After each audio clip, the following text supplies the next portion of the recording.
please like and subscribe. I was born in a rich household and lived in a huge mansion with tons of servants. My nursery was filled with more things than any kid could possibly need. But I didn't have a mom, and my dad was always working really hard and didn't have much time for me. Once when I was 5, I was playing football with my nanny, and I kicked the ball hard, making it fly through the window into Dad's home office. I ran inside to get it. "Hey, Dad, come on, let's play football, please." "Where is your nanny?" "Here you are." "Is this what I'm paying you for? Your job is to keep him busy and not annoy me." Dad was the worst. That night, I decided to run away, but just when I was at the door, someone pulled me back by the shoulder. It was Dad. "Where do you think you're going?" "To find a new family. I don't want to live with you.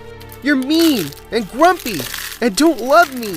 He just looked at me and shook his head, then took me to my bedroom. It was probably the first time he'd ever tucked me into bed, but the next day, he was the same, never having any time for me. For my 9th birthday, I expected he'd be home, but once again, he was away for some business meeting.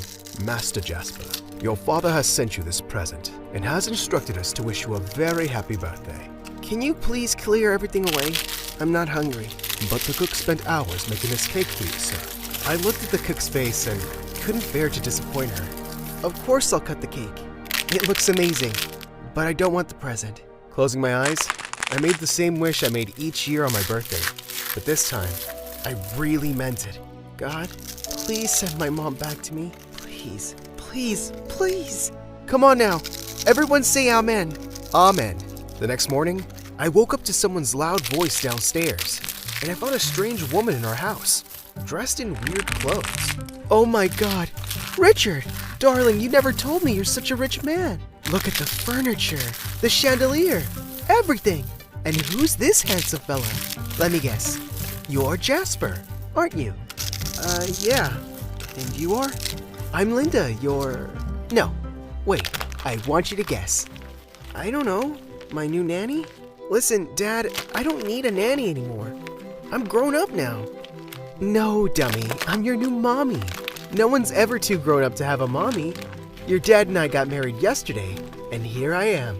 The woman hugged me so tight, I felt like she'd squeeze the air out of me. Dad got married without even telling me? Sure, I wanted a mom, but this wasn't what I expected.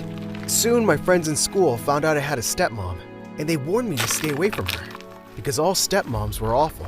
The loudest was my best friend and neighbor, Sonia. She was always saying my new stepmom was a weirdo, and I shouldn't trust her. One time, Linda packed a huge lunchbox for me, and when I opened it at school, the smell was fantastic. But for some reason, Sonia pinched her nose. "Yuck! Jasper, what is this?" It's some pasta Linda made for me. I think I'll try it." "I wouldn't eat that if I were you. My mom said she's evil, and she married your dad for money, and now she's just trying to win you over. She isn't your real mom, Jasper. Don't be such a dodo and just dump that in the garbage." I felt bad about throwing away food, so I ended up giving it to a homeless person on my way home. And when I got back, the first question Linda asked me was how I liked my lunch. "Look, you're not my mom, so you can stop acting like it. I know you're up to no good. You're a stepmom. All stepmoms are bad." She looked hurt hearing my words, but then to my surprise, she suddenly started to smile.